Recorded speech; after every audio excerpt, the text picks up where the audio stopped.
Hi, I'm your host, John Dunn.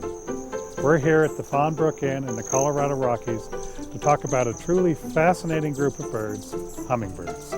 Their tiny size, jewel-like iridescent colors, and amazing powers of flight have captured the imagination of birders and non-birders alike. This is enhanced by their fearless nature and by the fact that they're so different from other birds. The contrast between the adult male's brilliant colors and the subtle plumage and structural differences in the females make this an intriguing addition to our series. This is a large New World family of about 340 species. We'll cover the 24 species that have been seen north of Mexico.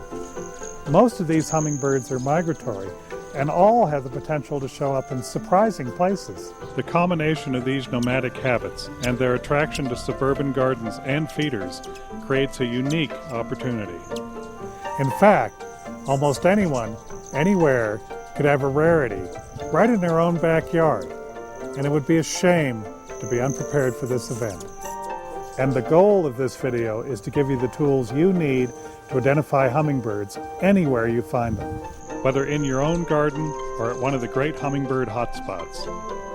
The basic tool you'll need is a pair of close-focusing binoculars, ideally to within 7 feet.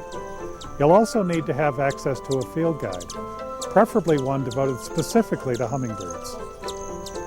A video camera, or a combination of a spotting scope and a digital camera, will allow you to capture an image to compare specifically to field guide illustrations or photos, or to document a rarity.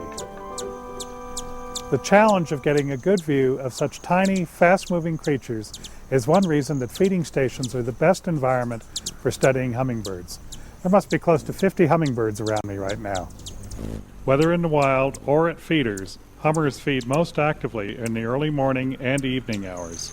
This is particularly true of the larger species, which depend less on nectar than their smaller relatives.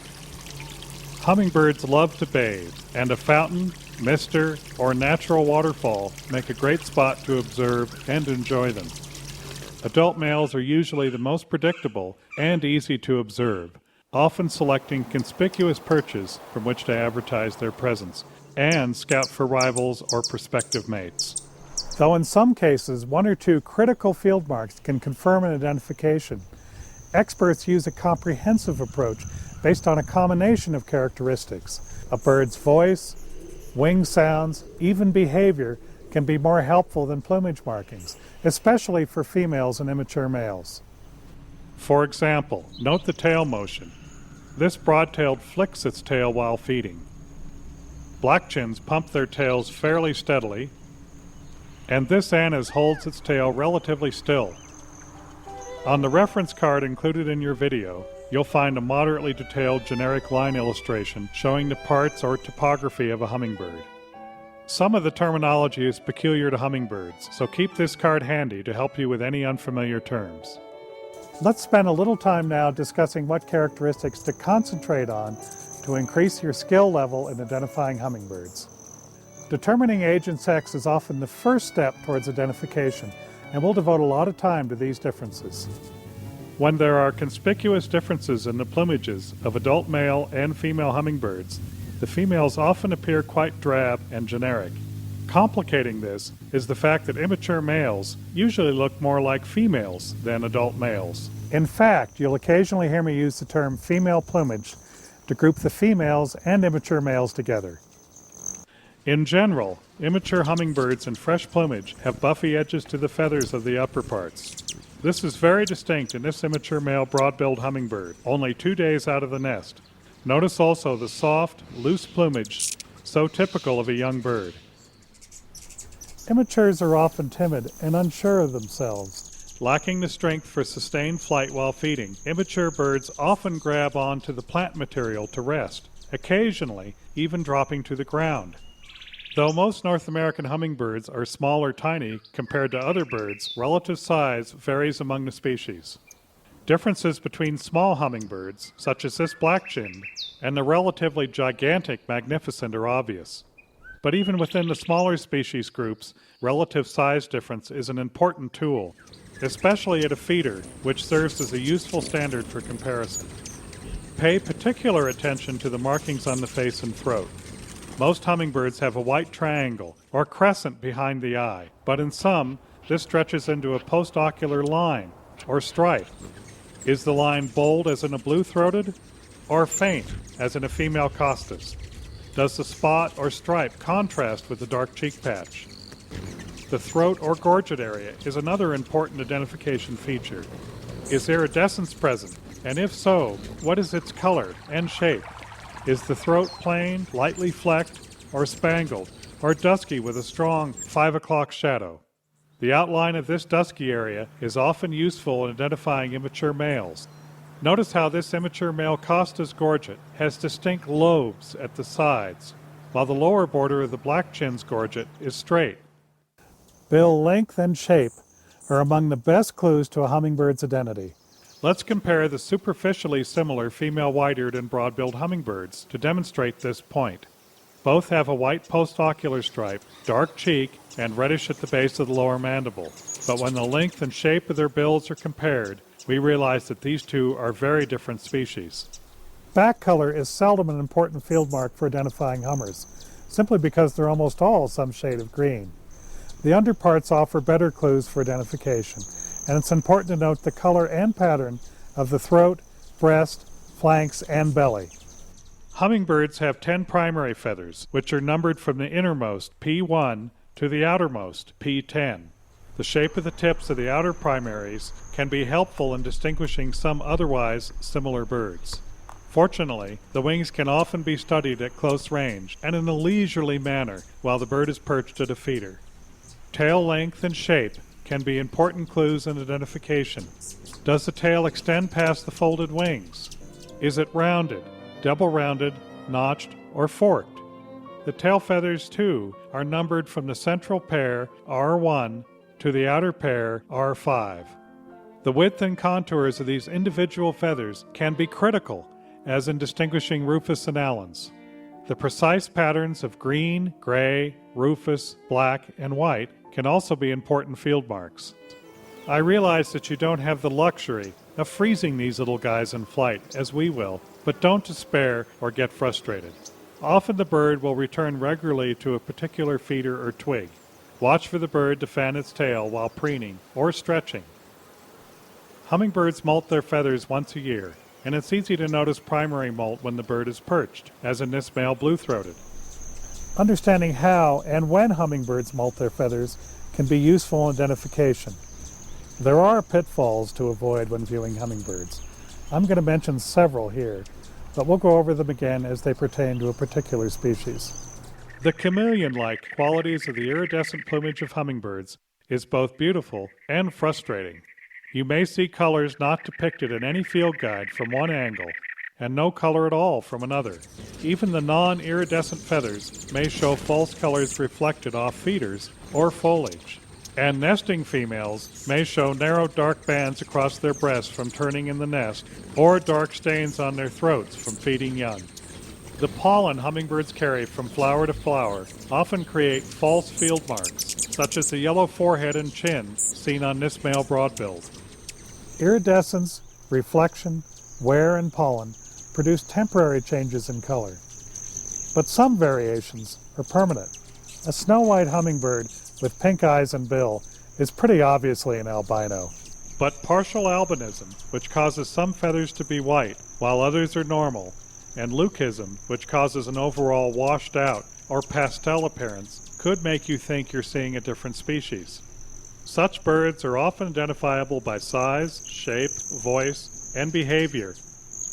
Hybridization is more common in hummingbirds than most other groups of birds. Females are solely responsible for nest building, incubation, and care of the young, while males have no parental responsibilities.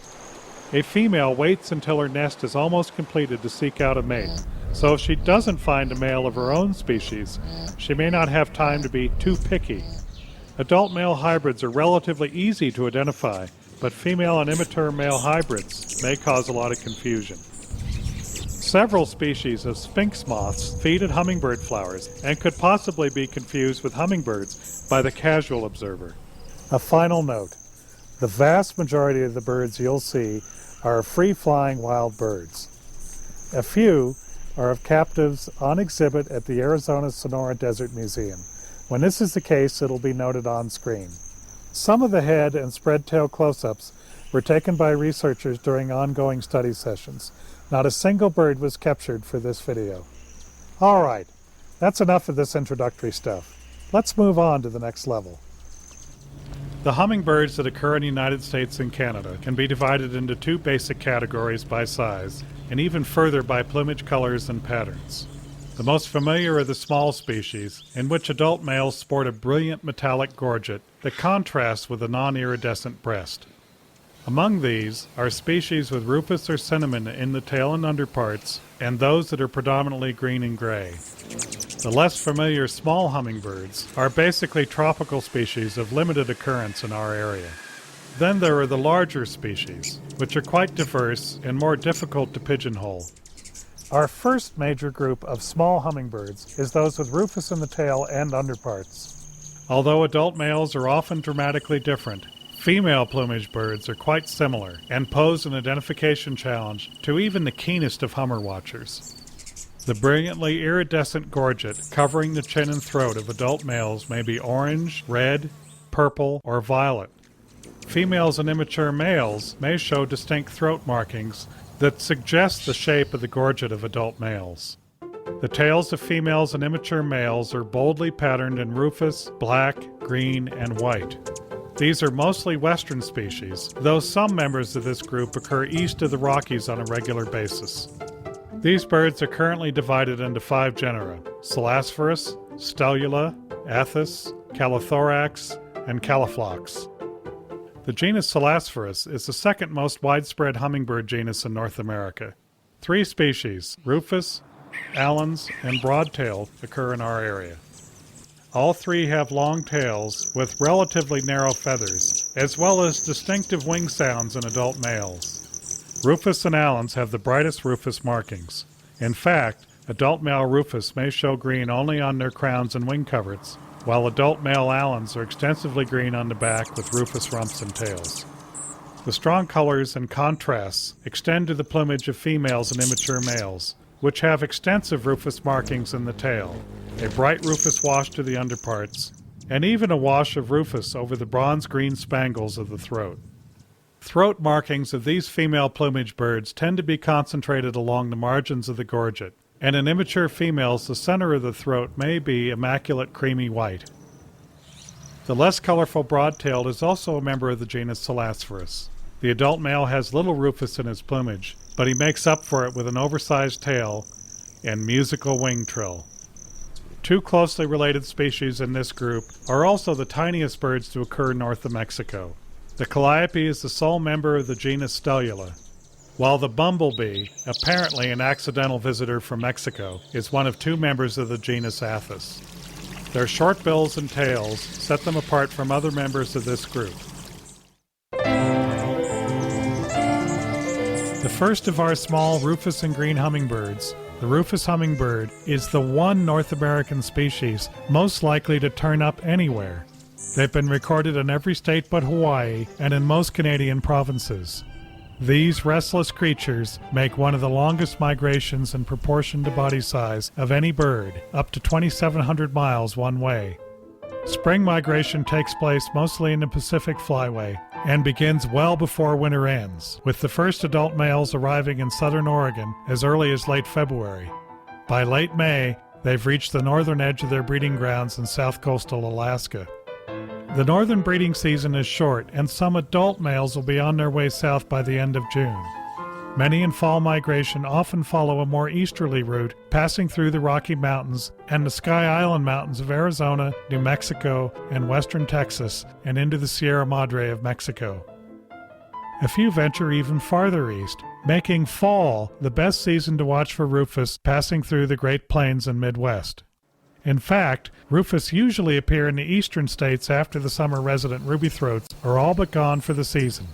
By the end of October, the majority of Rufous have left the U.S. for wintering grounds in central and southern Mexico.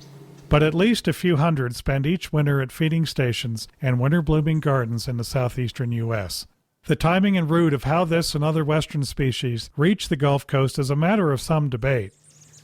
Rufous are not the best loved of North American hummingbirds, thanks to their less than civil behavior towards other hummingbirds. Gram for gram, the rufous is one of the most aggressive and fearless creatures on Earth.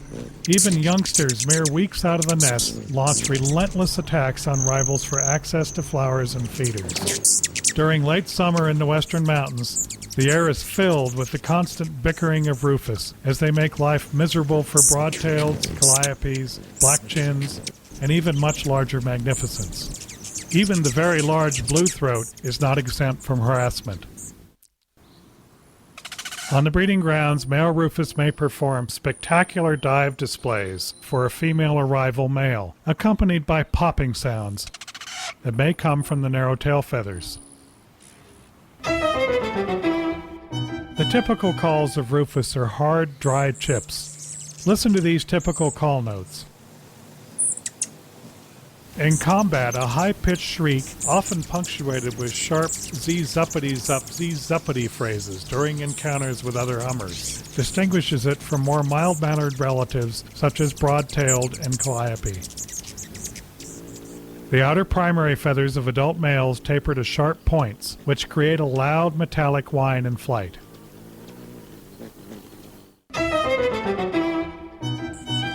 Rufous have a compact body shape and a relatively short, straight bill.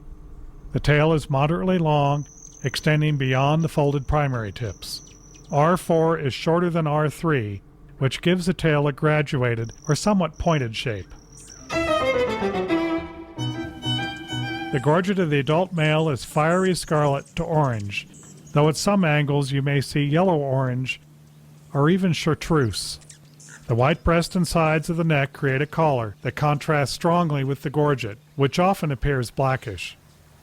The bill is short to medium length and straight or very slightly decurved.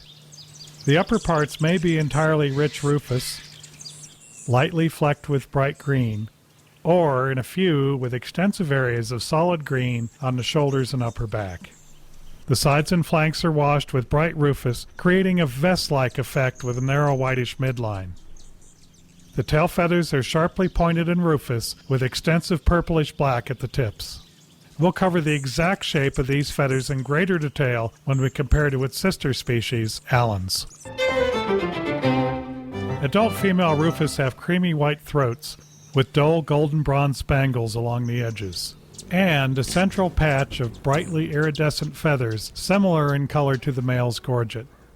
Let's look at this variation. The upper parts are bright grass green to golden green.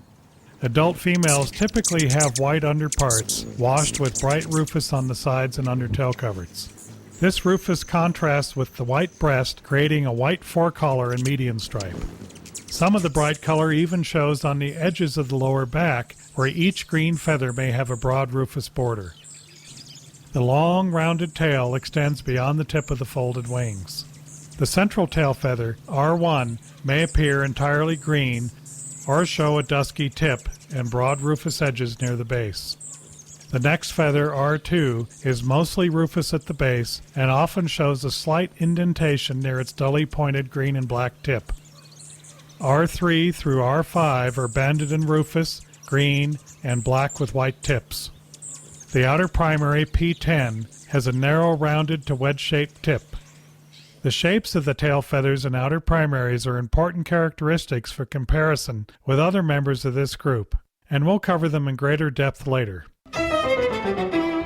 Immature rufous hummingbirds can be difficult to distinguish from adult females. The overall rustiness of their plumage tends to mask the pale edges that distinguish fresh immature plumages in most other hummingbird species, and variation in throat and tail markings further complicate the issue. By late summer, most immature males will acquire some metallic feathers in the gorget, though the full gorget doesn't grow in until later in the winter.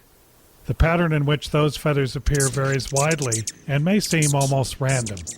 Let's look at a few examples. Another feature to look for is the large bronze-green centers on the gorget feathers. Most young males will show a heavier, more uniform 5 o'clock shadow than adult females. The tail feathers of immature males are similar in shape and color to those of adult females, though R1 and R2 have a solid black tip with no green band separating it from the rufous at the base. This can often be seen when the birds fan their tails in combat. Another clue to look for is tail wear. By summer's end, the tail feathers of many adult females will show ragged tips, while the tails of immature males will look quite fresh. Immature female rufous typically have gorgets with fewer, smaller markings than those of adult females, but the throat can range from nearly immaculate white at the center to heavily spangled with bronze green. The tail feathers are overall broader with less rufous and more green than adult females or immature males, and this can increase the chance of confusion with broad-tailed or Calliope, as we'll soon discuss. Also, the indentation at the tip of R2 is usually absent on immature females. Aging and sexing these female plumage birds is an important step in separating rufous from similar species. So let's take a second look at the tail feather shapes and markings of adult and immature females and immature males. The breeding range of rufous has limited overlap with other hummingbirds, but hybrids have been reported with Allen's, its closest relative, and Calliope. Hybrids are also suspected with Anna's hummingbird, which has expanded its breeding range well into that of rufous over the last several decades. Allen's hummingbird is the southern counterpart of the rufous, nesting along the Pacific coast from extreme southwestern Oregon south to Orange County, California, including the Channel Islands. These two close relatives present one of the most difficult identification problems among North American birds. They're virtually identical in female and immature male plumages, and even adult males can be tricky. Their breeding ranges are almost completely separate, but their migration route and winter ranges overlap extensively. Like rufous, Allens have a tendency to stray eastward in fall migration, and a few winter annually in the southeastern U.S.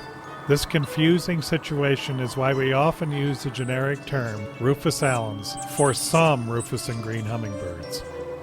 Allens migrate slightly earlier in both spring and fall than rufous, and like rufous, many individuals take a more inland southbound route. Though small numbers of southbound migrants are regular as far east as southeastern Arizona, it is still largely unrecorded from central Arizona, New Mexico, and western Texas. Most migratory Allens spend the winter in south-central Mexico, but thanks to banding studies, the species is now known to be a very rare winter resident in the southeastern U.S., especially in southern Louisiana. Without in-hand documentation, many, if not most of these birds would have been assumed to be rufous. Vagrants have been recorded in fall migration in the Midwest, and there are exceptional winter records for Cape May, New Jersey, and Cape Cod, Massachusetts. The essentially non-migratory sedentarius subspecies of Allens is a year-round resident in Southern California, from Ventura south to Orange County, and on the nearby Channel Islands. It's quite common on the Palos Verdes Peninsula, and appears to be expanding its range both along the coast and inland into urban and suburban Los Angeles. Allens is somewhat milder mannered than rufous, though males can still be aggressive. Even in territorial mode, they tend to be less vocal than rufous, and their voices often seem mellow by comparison, though probably not safely separated in the field. Listen to these call notes, and please don't be distracted by the California thrasher calling in the background. The typical display dive is a J shape as opposed to the U-shaped or oval display of the rufous. Let's take a look at this display, which has been a crucial clue in even identifying some of the immature males.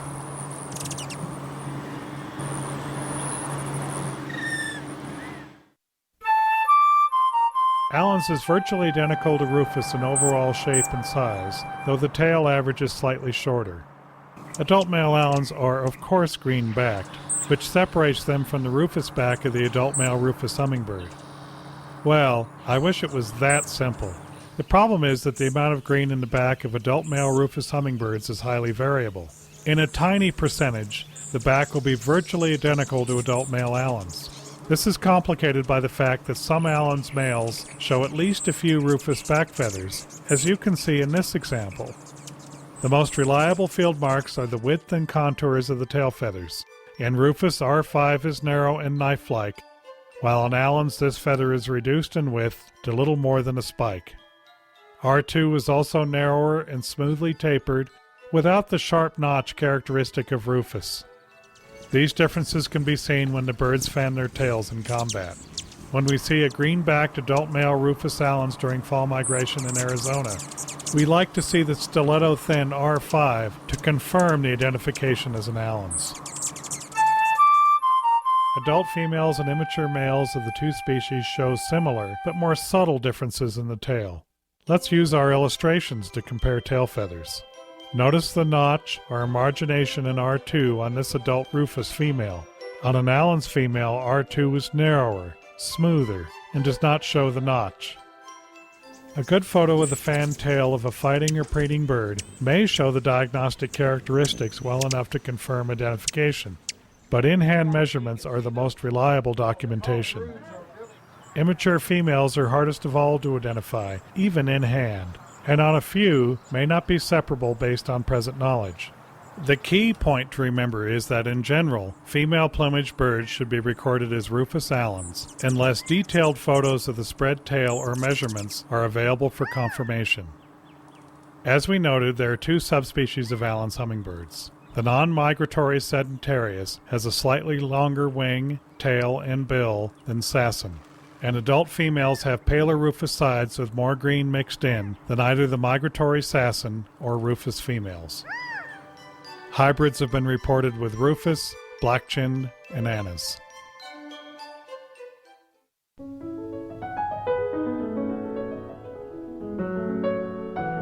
Our third North American representative of the genus Selasphurus is the broad-tailed hummingbird. The adult male's whistling wing trill is a familiar sound of summer in the Rocky Mountains. Broad-taileds have one of the broadest breeding ranges of any hummingbird, from the highlands of southern Guatemala, northward through the Sierra Madre of Mexico, and into the Rocky Mountains of the United States. Northbound broad-taileds cross the Mexican border as early as late February, and the last few breeders reach Idaho and southern Montana in late May. Broad-taileds are still nesting in July, when large numbers of southbound Rufous are on the move through the southern Rockies. By late September, most northern birds have retreated back into Mexico, though a very few will spend the winter in the Gulf coastal states, and it is casual north and eastwards through the Carolinas. There's even a record for the East Coast. They're casual strays to the Pacific Northwest and in California away from the few mountain ranges in the east where they breed.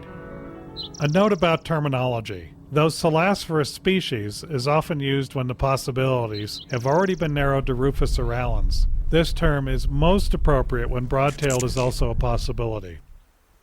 Male broadtails survey their locations from conspicuous perches, and sometimes they ascend high over the vegetation to scan the surrounding terrain for females. The J-shaped dive display is multi-purpose and may be performed for a female, a rival male, or even other animals. The shuttle display, in which the male seems to be bouncing at the end of a long rubber band, is usually reserved for courtship, though in this example an immature male is performing for another young male. Broadtails utilize a wide variety of nectar sources, including Rocky Mountain bee plant and various penstemon species. They also feed on small insects, often skimming over the surface of the closest creek or river. Females build well-insulated nest cups, often on low branches under the shelter of an overhanging branch. This female is building her nest directly over a rushing stream, a common practice designed to reduce nest predation. Broadtails tend to be rather nervous, shy birds, especially when Rufous are around. The long, boldly patterned tail is flicked and fanned intermittently in flight, more often and not quite as abruptly as in Rufous. The call note is a bright chip or chipped, perhaps vaguely similar to those of Rufous and Allens, but a little mellower and much more metallic. The overall sound is not too different from white-eared, but softer. The wing trill of the adult male is diagnostic. The trill is actually a mechanical sound. P10 is tapered, which produces the sound. The sound can be inaudible in winter during the primary molt. Broadtails are small to medium-sized hummingbirds that are long and lean in shape. The tail is broad and extends well past the tip of the folded wings, and the body and neck appear slimmer and more elongate than in Rufous or Allen's. The bill is thin, black, and medium length. The wingtips are pointed or wedge-shaped, similar to Rufous and Allen's, but quite different from the similar Calliope, which we'll cover next. Adult male broadtails have a vivid hot pink to rose-red gorget, bright grass green to emerald green upper parts, and a white breast. The white of the breast continues down the midline, with green sides and flanks creating a vested appearance. The long tail is quite dramatic, with purplish-black feathers, variably edged in rufous and/or narrowly tipped in white, as you see here. The broad central feathers taper to pointed tips, giving the fan tail a spiky appearance. The folded tail extends well past the thin, whip-like tips of the outer primaries. Though adult male broadtails are distinct among western hummingbirds, they're sometimes mistaken for ruby-throats by Easterners on their first trip to the Rocky Mountains. Male ruby-throats have a ruby-red throat and a narrow black chin strap which extends back under the eye. Adult female broadtails are longer and leaner than Rufous or Allen's. Small, dusky or dull bronze flecks and spangles are fairly evenly distributed across the white background of the gorget, certainly more evenly spangled than typical Rufous or Allen's. In some females, a few feathers at the center of the gorget may have slightly larger spangles that reflect a dull pinkish bronze or coppery red, similar to some immature female Rufous or Allen's. The lores, cheek, and eyebrow area are all grayish without a distinct rufous wash found in most Rufous Allens. Notice this difference in this comparison. The upper parts are a bright grass green when fresh, but may wear to a dull bluish green or gray-green. Remember that Rufous Allens have a golden sheen to their upper parts. Broadtails never have any rufous in the back or upper tail coverts that are often apparent in Rufous Allens. The underparts are whitish, with a wash of pale rufous on the sides, flanks, and under tail coverts. This wash is smoother than in Rufous Allens and blends rather than contrasts with the white breast. Notice also that the wash extends on the great majority to the sides of the neck, so there is no sharply contrasting white forecollar as in Rufous Allens. This comparison shows this plumage difference rather well. Broad-tailed on the left, Rufous on the right. Notice also the whitish around the eye, which is present in all plumages of this species. The long, expressive tail extends well beyond the wedge-shaped tips of the folded wings. The white tips on R3, 4, and 5 are broad and distinct. The rufous color is concentrated at the bases of R3 and R4, though there is usually some in R2 and R5. R1 is bright green and lacks a distinct dark tip. Remember this for our discussion of Calliope. R2 is usually broadly tipped in black and narrowly edged in rufous. This bathing female is the ideal situation for a second look. The tail is significantly longer than Rufous and Allen's, with more green and less rufous. R2 in particular shows less rufous in broad-tailed. Remember that immature female Rufous Allens have broader outer tail feathers, with less rufous than adults, making their separation from broad-tailed more tricky. Notice the size difference in spread tails between the broad-tailed female on the left and the Rufous Allens on the right. Dramatic. The shape of the folded tail also differs slightly. Though still pointed or graduated, it's not as pointed as Rufous Allens. Immature male broadtails that haven't molted in any metallic gorget feathers can be challenging to distinguish from adult females. They usually have a stronger 5 o'clock shadow and more pointed central tail feathers, but there may be individuals that can only be aged and sexed by in-hand examination. The spread tail is extremely useful in distinguishing immature males from adult females. When you're able to get a look, the overall impression is of less rufous in the tail of immature males as opposed to adult females. The inner rectrices, R1 and R2, actually on average have more rufous at the base than adult females, However, the rufous in R3 through R5 is reduced, and instead is heavily mottled with black, especially along the rachis of the feather. Also note that the white tip on R3 averages narrower than adult females. Immature female broadtails usually have gorgets that are lightly and evenly marked with small spangles or flecks of dusky or dull bronze. Their tails are similar to those of adult females, but with rather dull and less extensive rufous and more extensive white at the tips of R3 through 5. As you'd expect, R2 is narrowly tipped and white. Hybrids have been recorded with Costas, Annas, black-chinned, and white-eared. The last major entry in the Rufous-Green group is the tiny Calliope hummingbird. Though not a member of the genus Selasphorus, it shares many characteristics with broad-tailed, Allens, and Rufous, and is most easily confused with them. Calliopes breed in the mountain forests from the northern Rockies of British Columbia, south to the Sierra Nevada, California, and central Utah, with isolated populations in the San Bernardino, San Gabriel, and San Jacinto Mountains of Southern California, and the Sierra San Pedro Martir in northern Baja California. They winter mostly in the tropical deciduous forests and pine forests of southwestern Mexico, though a few winter from the upper Texas coast to far western Florida. As you can see from the map, vagrants are scattered throughout the United States in fall and winter, particularly in the southeast. This male is conspicuously perched on an open slope and guards a patch of fireweed, an important food source in the northern Rockies. The dive display is U-shaped or J-shaped, with a loud raspberry sound at the bottom. Nesting in Red Lodge, Montana, this female is a great example of how hummingbirds maximize their breeding opportunities in the shortened breeding season at northern latitudes. Here she's incubating eggs in this nest. However, every 20 minutes or so she leaves the nest, forages for food, and returns to feed the young still in her first nest. It's worth noting that the two nests were just 20 yards apart, with an open and direct line of sight.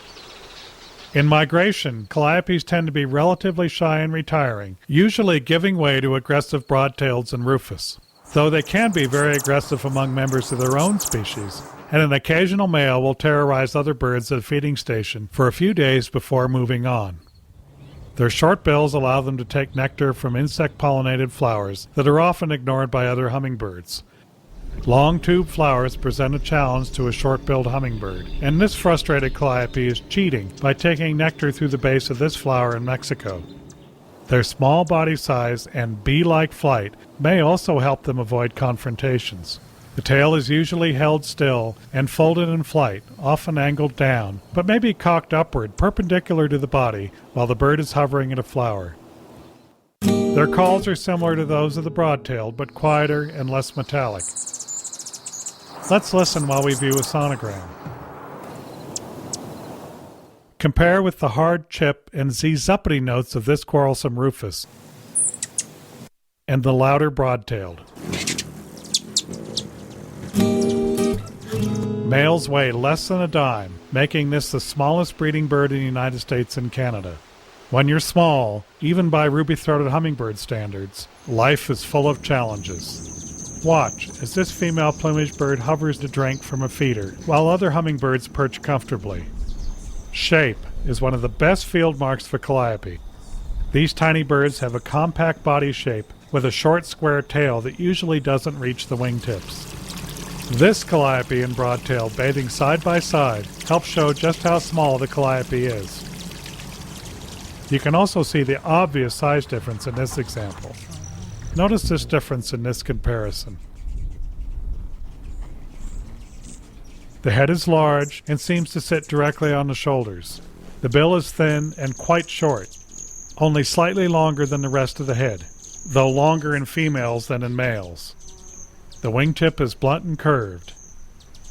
The superficially similar rufous, Allens, and broad-tailed all have proportionally longer tails and bills and wedge-shaped or pointed wingtips. Let's take a second look at each of these important field marks. First, tail length. Calliope, Rufous Allens, and broad-tailed. The tail on the Calliope doesn't even reach the tips of the folded primaries. Next, compare the differences in bill length. Calliope and broad-tailed.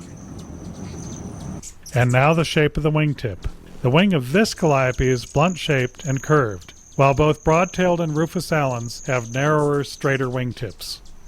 The gorget of the adult male Calliope is unique, consisting of wine red to reddish-purplish rays on a white background. The upper parts are grassy green to bluish green. The points of the long, narrow gorget feathers extend down over the sides of the creamy white upper breast.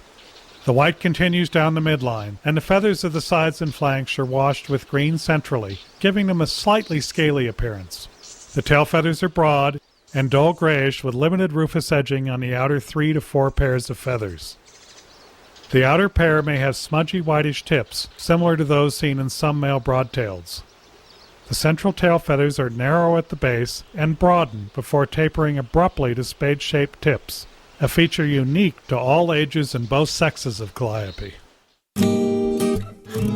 Adult female Calliopes have creamy white throats, with dusky or dull bronze flecks and spangles fairly evenly distributed across the gorget area. A few may show a tiny patch of enlarged, dull pinkish iridescent spangles at the lower center of the gorget, though never as large or as bright as in Rufous and Allens. In the typical adult female, the creamy white of the chin extends upward between the whitish lower and the base of the bill. This tiny feature can be very subtle, but its presence can help confirm the identification. However, it isn't present on many immatures. Also note that Calliopes have less white around the eye than broad-tailed. The upper parts are a bright grass green, sometimes taking on a bluish cast by late summer. Adult females typically have white underparts, lightly washed with cinnamon buff on the lower breast, sides, flanks, and under tail coverts. More extensive, but less intense than in most Rufous-Allens. It doesn't contrast with the chest, but rather blends in smoothly. Take a look at this split-screen comparison. If there is a whitish forecolor, it lacks the degree of contrast you find in Rufous-Allens. In many female Calliopes, the cinnamon blends right into the forecolor. The central tail feathers are a dull gray-green, often broadly tipped and black, with less obvious wedge-shaped tips than those of the adult males. The black tips are often visible on a perch bird and are distinct from the Selasphorus. The outer tail feathers are banded in gray-green, black and white, with very limited rufous along the margins near the base. Notice the lack of hardly any visible rufous in this example, and this immediately sets it apart from Rufous, Allens, or broad-tailed. Notice again the very short tail, another key field mark for the species. Immature Calliopes can be difficult to sex as well as to distinguish from adult females. Though the tail is similar to the adult female, in both sexes R2 through R5 are tipped in white, though narrowly tipped on R2. Remember that only R3 through R5 are white-tipped on adult females. Again, it's the overall lack of bright rufous in the tail that most obviously separates immature Calliopes from either Rufous-Allens or broad-tailed. Fresh pale feather edges on the upper parts are often helpful in aging, but the metallic gorget feathers that identify young males may not begin to appear until well into the fall, long after they have left the U.S. However, their gorgets usually show stronger 5 o'clock shadow than females. If they do show gorget spots, they're darker than in adult females. The tails of immature males average slightly longer than females, with subtle edgings of dull rufous at the base of some feathers. The outer rectrices also average narrower than in females. Actually, R1 does have rufous at the base, but since this is always obscured by the upper tail coverts, it's only useful in the hand. Immature female Calliopes often have very small, evenly spaced spangles or flecks in their gorgets. Their tail feathers are similar to those of the adult females, but even less colorful, with no visible rufous. R1 has no rufous at the base. Hybrids have been reported with Annas, Costas, Rufous, and broad-tailed. As its name implies, the bumblebee hummingbird is a tiny species normally found in the mountain forests of Mexico's Sierra Madre. Our only evidence for the occurrence of this species in the United States consists of 2 female specimens collected in Ramsey Canyon, Arizona on the 2nd of July, 1896. Given that the 2 were collected on the same day from the same location by the same collector and none have been recorded since, Some have wondered if he was actually south of the border when the birds were collected. The nearest area where it occurs is in southern Chihuahua. It's possible that more recent strays of this species have been overlooked due to their resemblance to the Calliope hummingbird. So visitors to the famous hummingbird hotspots in southeastern Arizona should have at least a passing familiarity with this species. Bumblebee hummingbirds average slightly smaller than Calliopes, with a distinctly shorter bill and slightly longer tail that extends beyond the wingtips. The adult male's long gorget has a ragged outline similar to that of Calliope, but is a smooth, solid rose magenta to violet purple with no white peeking through.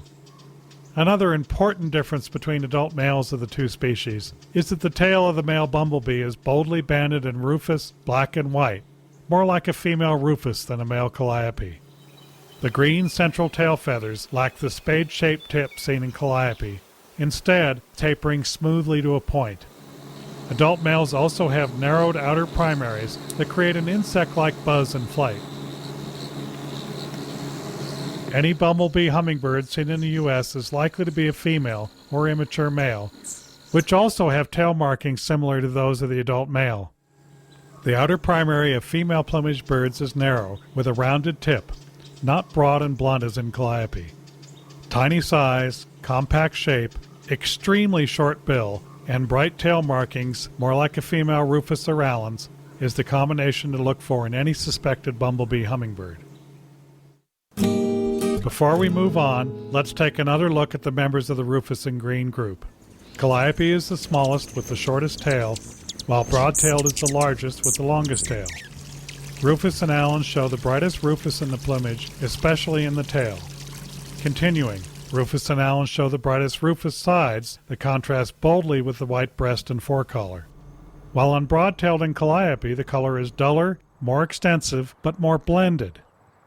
Rufous and Allen show the most rufous in the tail.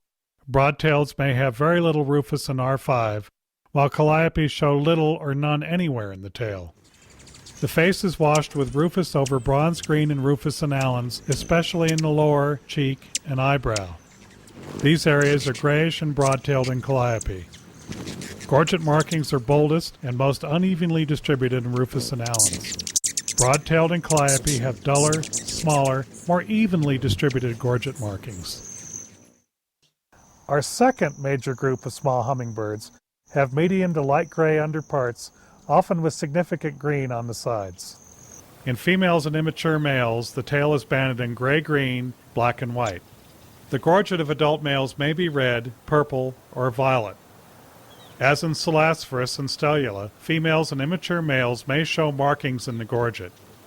In young males, dusky or dully iridescent spangles are typically concentrated along the bottom and sides of the gorget, while in females, they tend to be densest at the center of the throat. Like the previous group, all have black bills. Young birds of these species have pale edges on the green feathers of the upper parts that create a distinct scaly appearance, and stand out a lot more than in the green and rufous group we just discussed. Representatives of this group are found coast to coast and are divided into two genera, Archilochus and Calypti.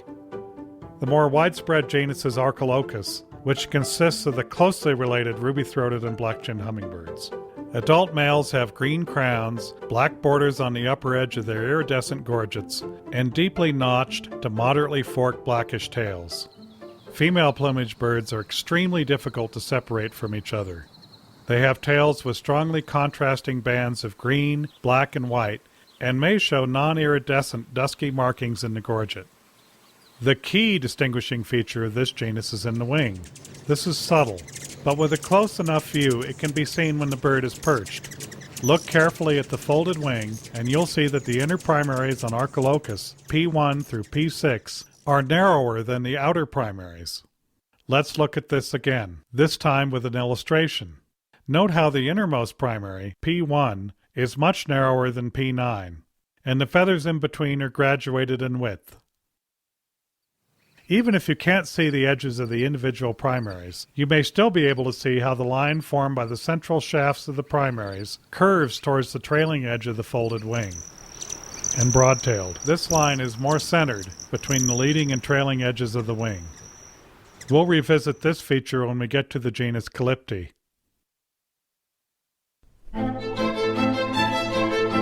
To many North Americans, ruby-throated is synonymous with hummingbird. This is the only hummingbird that breeds east of the Mississippi River, and though several other species stray into eastern states, the ruby-throated is by far the most likely species to be encountered there. It breeds from central Florida, north to Newfoundland, and west to eastern Texas in the south, and north along the eastern edge of the Great Plains to western Alberta. Like Rufous, ruby-throated makes a long and arduous migration, favoring different routes in spring and fall. In spring, many adults coming north from Central America cross the Gulf of Mexico between the Yucatan Peninsula and the Gulf Coast of the U.S. We know this because the earliest arriving birds appear around March 1st, almost simultaneously from southern Texas to Florida, whereas if they followed an overland route, they would arrive in Texas first and Florida last. The migration continues through May, when breeding birds arrive in southern Canada. Southbound birds appear to prefer an overland route, and hundreds of thousands of ruby-throated hummingbirds follow the curve of the Gulf Coast through southeastern Texas. Rockport, Texas hosts a celebration of this phenomenon in mid-September each year. By mid-October, the great majority have left the U.S. and Canada. Most ruby-throats winter from southern Mexico south to Costa Rica in southern Central America, though a few remain around feeders in winter-blooming gardens along the Gulf Coast, including the southern tip of Florida. Vagrants have been recorded along the western edge of the Great Plains in Montana, Colorado, and New Mexico. There are probably more migrants passing through the western Great Plains than we realize. There are also much more unusual records from central Washington, California, and Alaska. Ruby-throats take nectar from a wide variety of flowers, both wild and cultivated. Finding a dense patch of cardinal flower, a thicket of Turk's cap hibiscus, or a garden full of bee balm is sure to produce at least a few birds in season. Male ruby-throateds perform a spectacular U-shaped dive display, climbing to 40 to 50 feet above the female or rival male. The rapid descent is accompanied by a shrill dive noise, probably made by the wing or tail feathers. Though it prefers dense deciduous or mixed forests for nesting, nests are often found in woodland clearings, gardens, and orchards. At the western edge of its range, it tends to be found in forested river bottoms. Females usually build their nests in a canopy of trees, but occasionally in low shrubs. The voice of the ruby-throated is mellow and slightly nasal, quite different from the sharper, drier chips of the Selasphorus, but very similar to its sister species, black-chinned. Listen to these typical call notes. In territorial interactions, a peevish twitter is heard. Here's a duo in combat. Ruby-throats are small hummingbirds that have a compact body shape with a relatively long tail and short bill. In late summer, ruby-throats can actually double their body weight prior to the fall migration, and this can subtly change the body shape. This gives them a reserve of fat to use while taking the long trip south. The gorget of the adult male is fiery red, with a narrow band of velvety black along the upper margin, extending back under the eye, which distinguishes him from other red-throated male hummingbirds. The white breast and sides of the neck create a collar that contrasts strongly with the gorget, which often appears blackish. The bill is short to medium length and straight or very slightly decurved. The upper parts are entirely a grass green to emerald green, and the sides and flanks are a duller green, divided by a narrow whitish midline, creating a vested appearance. Each feather has a grayish edge, giving the sides a scaly appearance. The tail is rather strongly forked, and the outer four pairs of feathers are sharply pointed and entirely a purplish-black color. The inner primaries of adult males have these peculiar lobe tips that contribute to the sound the bird makes in flight. Females lack the brilliant iridescent gorget of the male, instead having pale gray or whitish throats that may be unmarked, or variably marked at the center with dull olive or blackish streaks or spots. The bill is medium length and straight or very slightly decurved.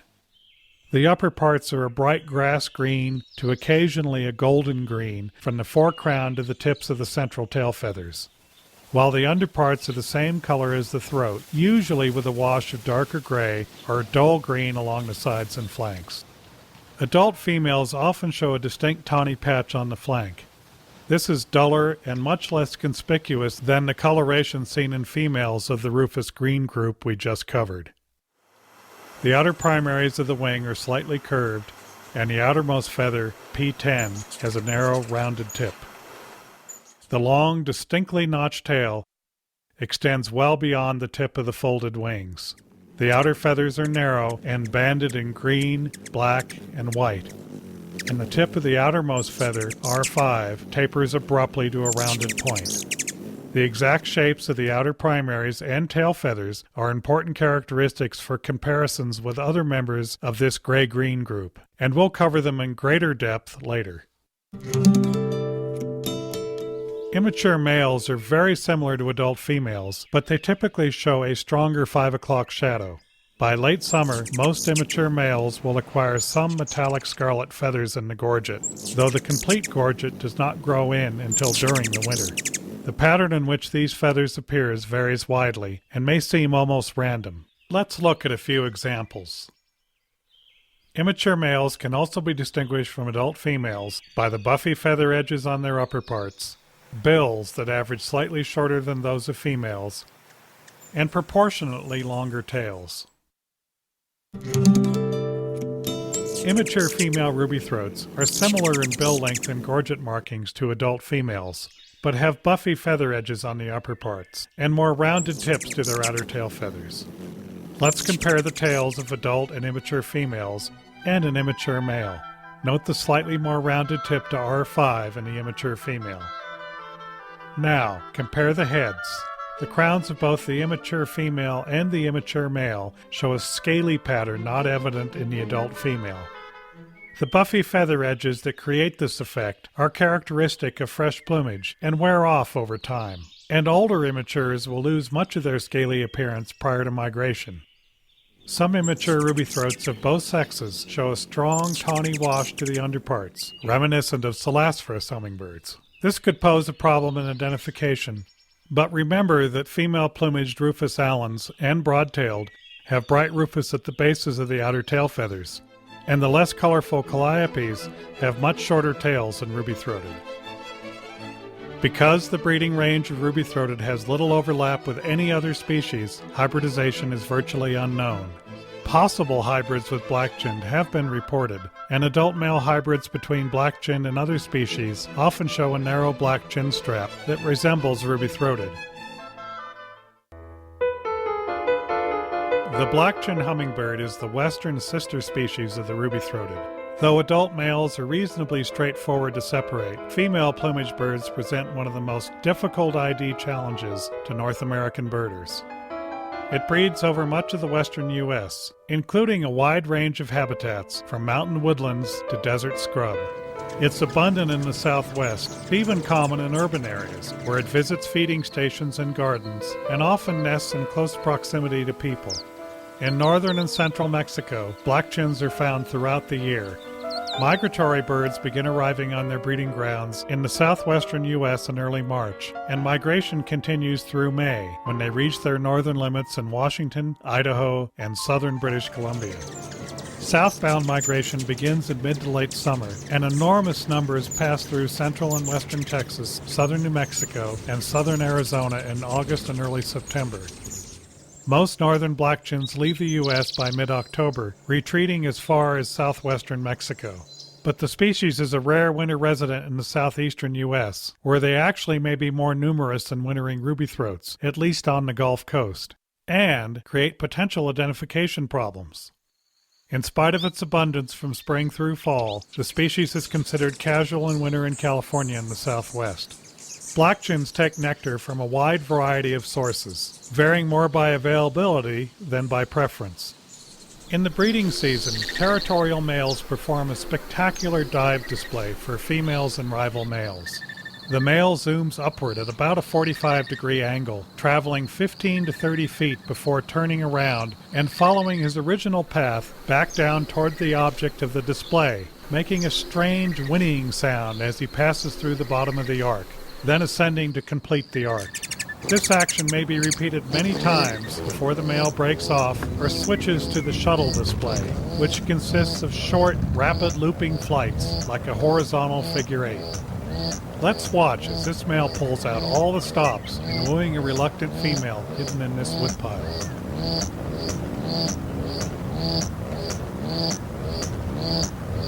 Females nest from April through September, often raising 3 broods in one season. The broods often overlap. This female is feeding both these well-grown nestlings and the 2 fledglings from her previous brood. Nestlings are usually silent, but you can hear one of the nearby fledglings calling its mother with shrill peeps.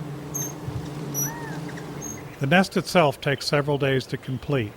The nest may be placed just a few feet off the ground or high in a tree. Semi-open woodlands are prime nesting habitat for black-chins, and remarkable concentrations of nests have been documented in apple orchards in the western mountains. Black-chins, and to a lesser degree its sister species ruby-throated, share a behavior that is often useful in identification: tail pumping. The folded or slightly fanned tail moves up and down rapidly and rhythmically, a more active but less spasmodic action than the intermittent tail flicking of rufous and broad-tailed. Compare the tail action of the black-chinned on the left to the broad-tailed on the right. This behavior separates the Archilochus from most other hummingbirds in the U.S. It can also help in distinguishing black-chin from ruby-throated. Black-chins pump their tails more consistently and energetically than ruby-throat. Let's look at a second comparison. Tail pumping is variable enough that it should be used with care in separating these 2 Archilochus species. Here, we have an example of a more sedate black-chinned on the left and a ruby-throated on the right pumping its tail vigorously. Notice the similarities in speed and depth of tail movement between the 2. With this caution in mind, this behavior is usually obvious enough that it can be useful in picking an unusual bird out of a crowd for further study. Black-chins have mellower voices than the Celastrus and Calliope hummingbirds. These typical call notes are quite different from the hard chips of Rufous, for example. Let's compare black-chinned to Rufous. In territorial interactions, black-chins make a variety of chips, squeals, snarls, and twitters. Listen to this adult male's challenge to an interloper. A harsh squeal followed by a peevish twitter.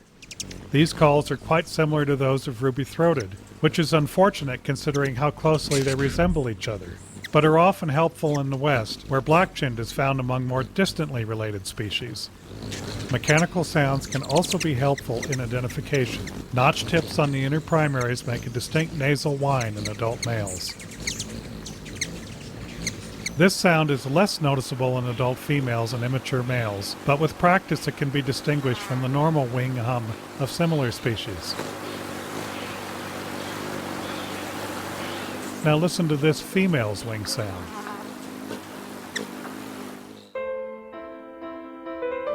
Black-chinned is so similar to ruby-throated in size, shape, and color that for a long time female plumage birds of the 2 species were considered inseparable in the field. We now know that with careful study of the right characteristics, most individuals can be identified with confidence. The most important characteristic is wing shape. Black-chins have broad, blunt tips to the outer primaries, while in ruby-throateds these feathers are narrow and rounded at the tip.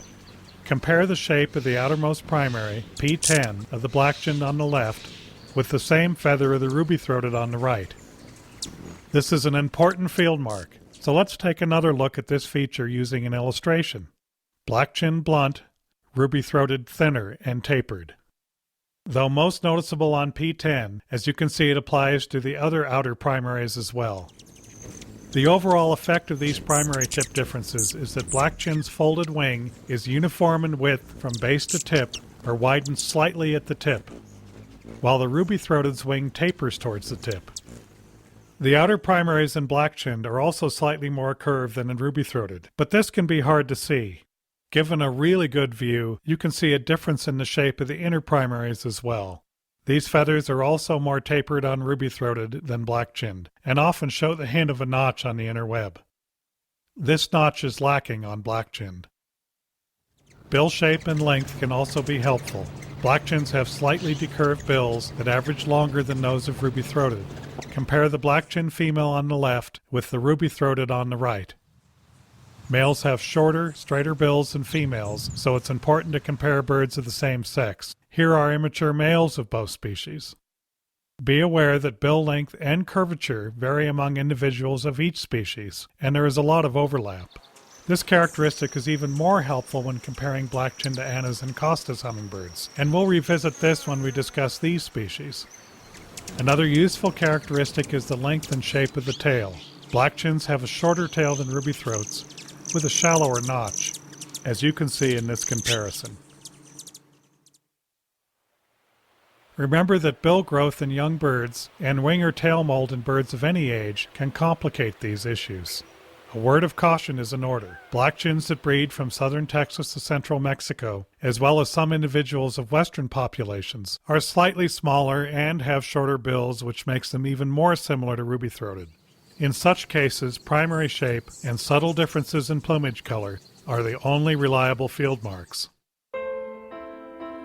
The gorget of the adult male is velvety black with a broad band of metallic amethyst violet along the lower margin. The black area is much wider and the iridescent area much smaller than in ruby-throated.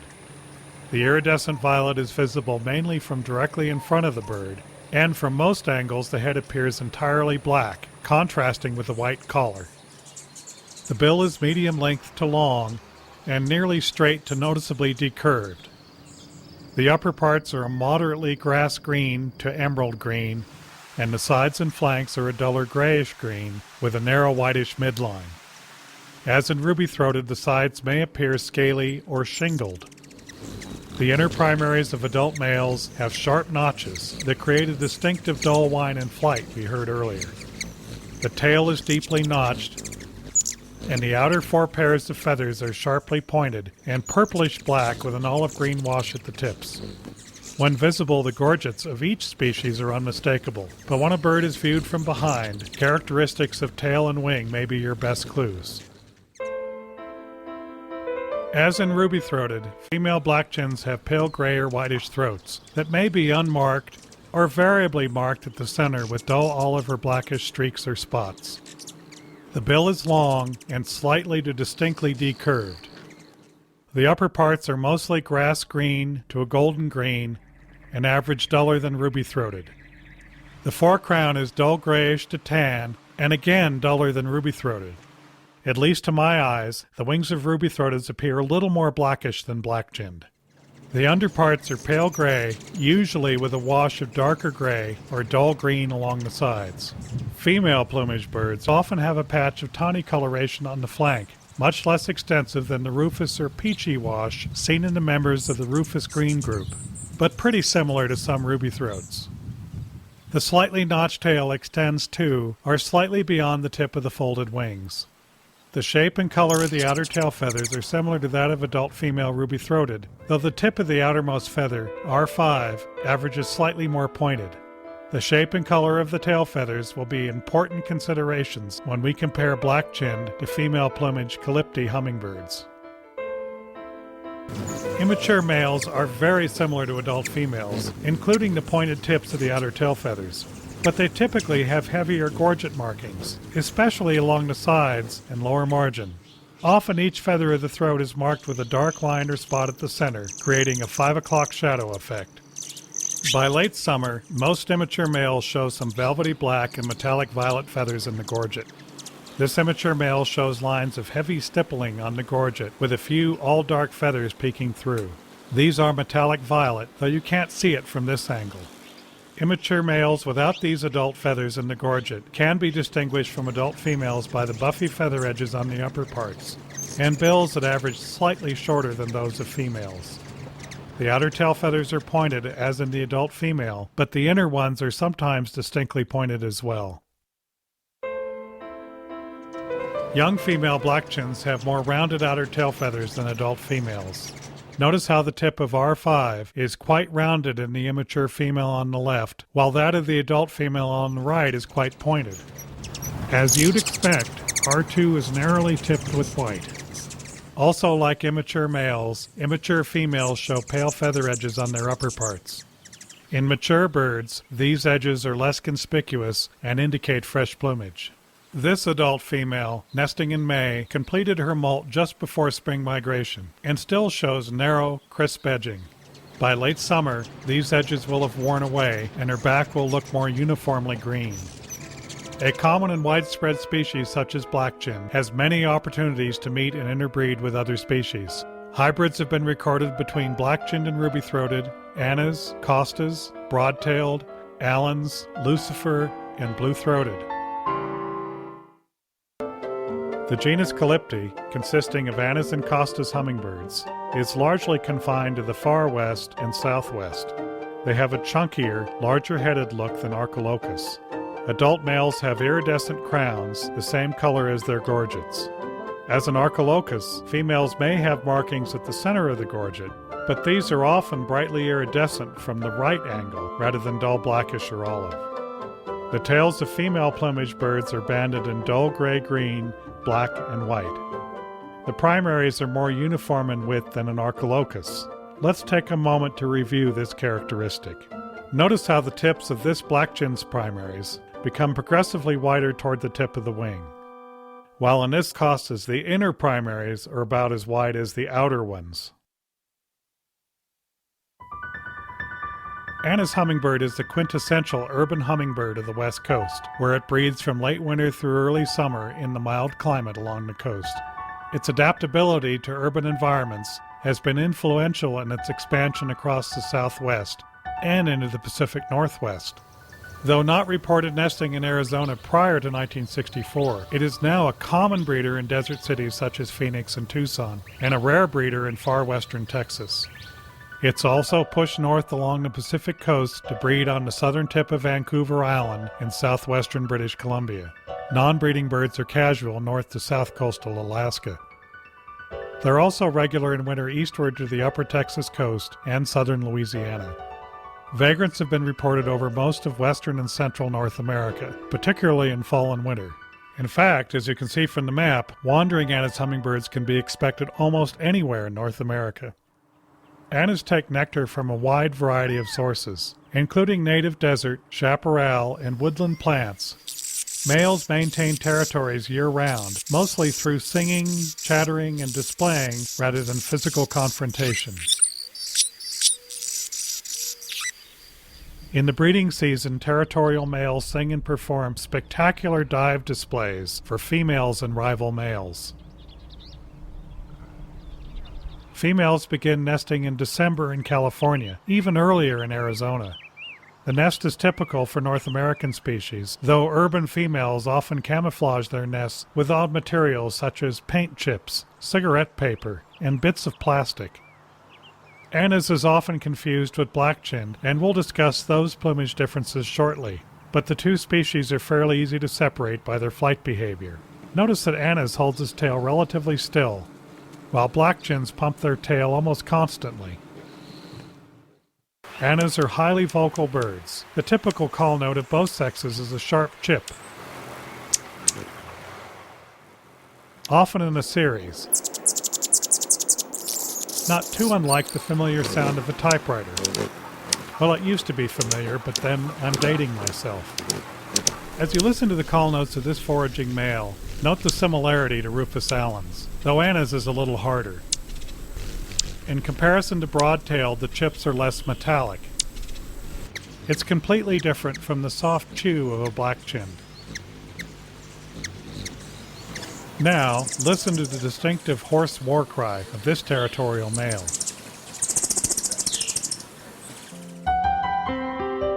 Annas are medium-sized and rather chunky, with a large head. Their body shape is quite different than black-chinned. Compare the proportionally more delicate head and longer neck of the black-chinned on the left with the robust physique of the Annas at the right. Other useful clues can be found in the wing. Black-chins have broad, blunt tips to the outer primaries, while in Annas these feathers are wedge-shaped with pointed tips. Let's take another look at this feature using an illustration.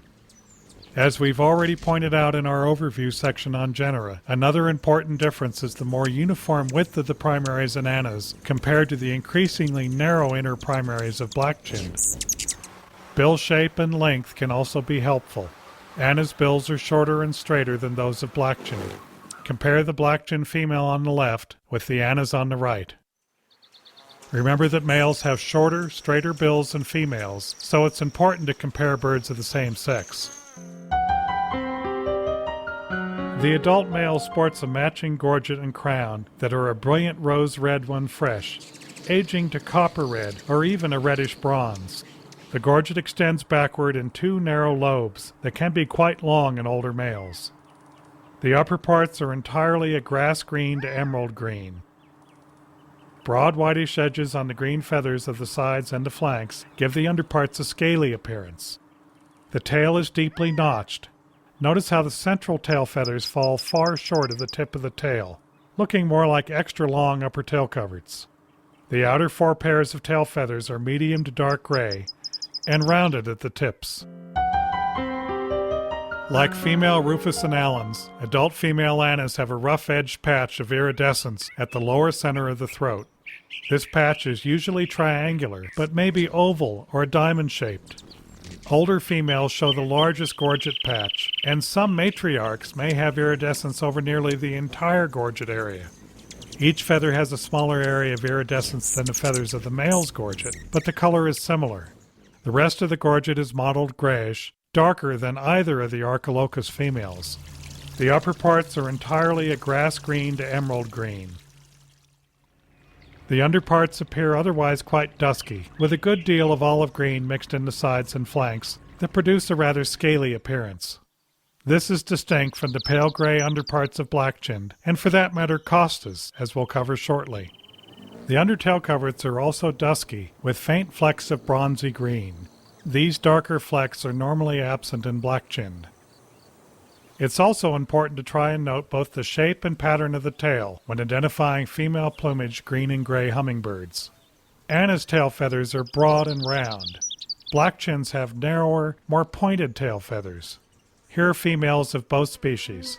Notice the curved, droopy shape of both R4 and R5 in Annas, accented by the broad tip, quite distinct from black-chinned. The pattern of the tail is also slightly different between these two species. Both are green, black, and white, but note that the Anna's black median bands, though broad, are not as broad as in black-chinned. Correspondingly, Anna's has a larger area of grayish-green at the tail base.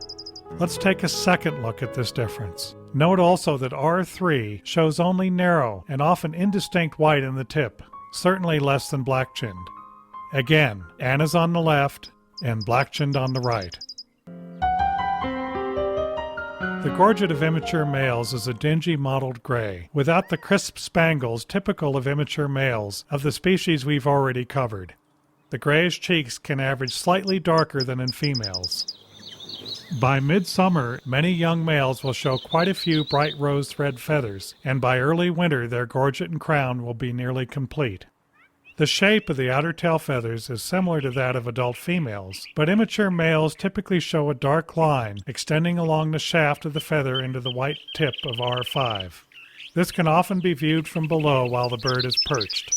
The color and pattern of the tail vary even more in young males than they do in females. This young male's tail is far from mature, but the largely gray outer tail feathers with very little black or white are much closer to the adult male's pattern than normal. However, even this more normal example shows reduced white in the outer tips and lacks white at the tip of R3. Female Annas can be very difficult to age, especially in fall and early winter, when birds of all ages have recently molted. Immature females are paler underneath. The best mark is the throat pattern. A lightly marked throat such as this usually indicates a young female. Of course, this combination of a lightly marked throat and paler underparts can increase the chances of confusion with the Archilochus females. But all of the structural differences are still there, and of course listen for the distinctive ticking call notes. The tail pattern is similar to the adult female. However, the tail feathers are slightly less broad. R3 usually shows more white on the tip than in the adult, and R2 averages less black. We've already discussed the summer molt schedule under the genera heading, but remember the application of this in the field. If you see a female gray-green hummingbird in wing molt, say in August, it's got to be a Calliope, since Archilochus don't usually begin to molt their primaries until they reach their wintering grounds well south of the U.S. Hybrids have been recorded between Annas and surprisingly distant relatives, including Calliope, black-chinned, Rufous-Allens, and even blue-throated. It also hybridizes rather freely with its closest relative, Costa's hummingbird, which presents some interesting identification problems. We'll cover this issue in more detail shortly. This tiny, compact hummingbird, nicknamed the desert munchkin, is almost emblematic of the Sonoran and Mojave deserts. Though it shares the humid coastal chaparral with the more common Anna's hummingbird, it really comes into its own in habitats too bleak to support other nesting hummingbird species.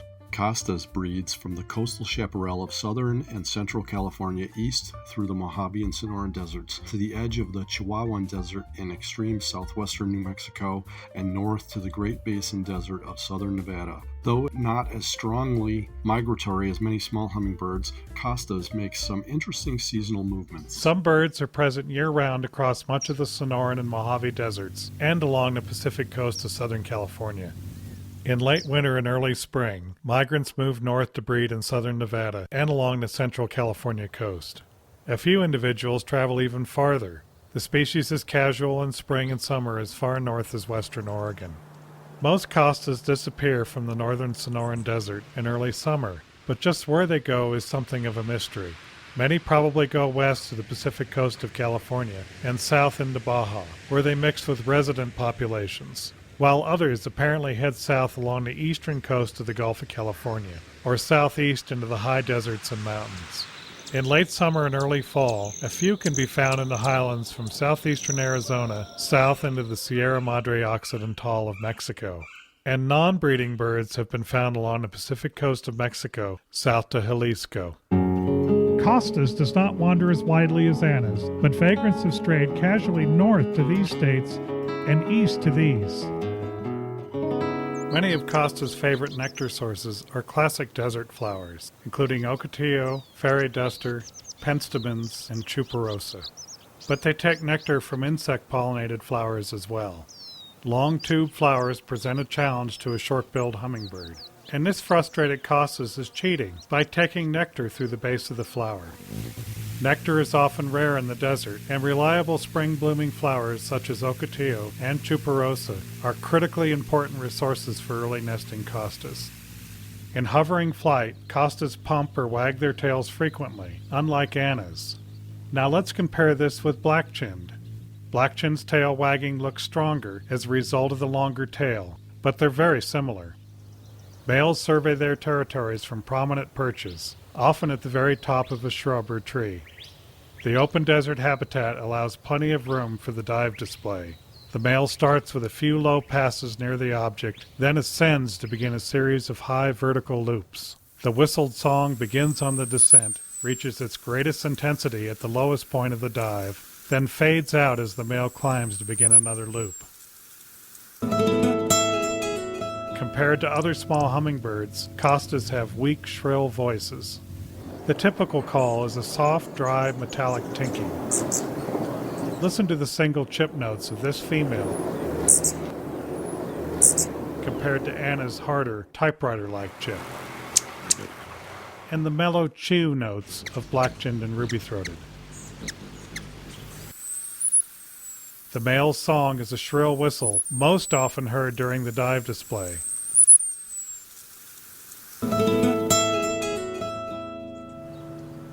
Costas are tiny, round-bodied birds with large heads and short, thin bills that usually show slight curvature. The throat often shows a distinct bulge, especially when the neck is extended. As with Anna's, the inner primaries are approximately equal in width, not graduated as in black-chinned and ruby-throated. The tips of the folded wings extend to or slightly beyond the end of the very short, slightly double-rounded tail. And this is a reliable field mark in separating Costas from the longer-tailed black-chinned, ruby-throated, and Anna's hummingbird. The gorget of an adult male Costas is dramatically elongated at the corners. These narrow extensions may droop down like a Fu Manchu mustache, or sweep back across the shoulders, and can be extended sideways during displays. The color ranges from deep purple to violet, with highlights of magenta and indigo. Due to the curvature of the gorget, all these colors may be visible at once. The crown is the same color as the gorget, as in Anna's, but in this male you can see how the metallic iridescence extends farther back on the head to form a cap. The breast and the sides of the neck are white, forming a band that connects with the whitish postocular stripe. The gorget extensions droop over this collar, breaking the white into a diamond-shaped patch on the breast and narrow wedges below and behind the eye. These contrasting patches are often quite conspicuous from a distance. The sides and flanks are dull green, less scaly in appearance than in Anna's, and separated by a distinct white midline stripe.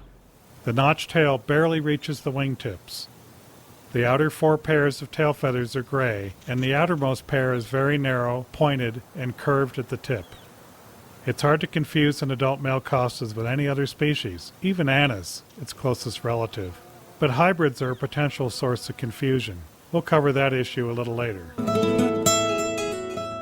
Adult females are bluish-green to golden-green above, and usually duller on the foreground, and pale gray to whitish below. The bill is similar to the males, all black, thin, and slightly decurved. The gorget is variable. It can be entirely unmarked or show a small to large patch of metallic violet-purple feathers at the lower center. In this example, you can see the full extent of this variation. This female has such an extensive metallic gorget that she superficially looks like an adult male Lucifer. Adult female Costas are very similar to female plumaged black-chins, and to a lesser extent female plumaged Annas. Compared to female black-chinned, this Costas female has a shorter and slightly thinner bill, and rounder head. The bill of Anna's appears similarly short, but appears a little thicker and straighter. Adult female Costas are usually slightly paler below and duller above than female black-chinned, and are normally much paler than female Annas. A curving pale stripe from the top of the eye extends down the sides of the neck and outlines the medium gray cheek patch. This marking is very faint or absent in black-chinned and Annas. Again, Costa's a visible stripe versus Annas and black-chinned. The tail feathers are subtly different from Anna's. The outer retroces are slightly narrower and more curved, and R4 and R5 are also relatively shorter than R3, which gives the tail a more graduated shape as well, also distinct from the double-rounded tail of Archilochus. Though Costa's outer retroces are narrower than Anna's, they don't taper to a point, as in female black-chinned. The tail pattern is very similar to Anna's, though the white tips of R3 through R5 average wider and more contrasting than in Anna's. But as in Anna's, it is distinctly different from the much more similarly plumaged female black-chinned. Let's compare these two spread tails from above, Costa's and black-chinned. The immature male is similar in plumage to the adult female. The throat often has dusky markings, especially at the corners. These markings extend down at the corners of the gorget in a concave curve. This creates a dark auricular mask and helps offset a whitish collar that extends from the breast laterally to behind the eye.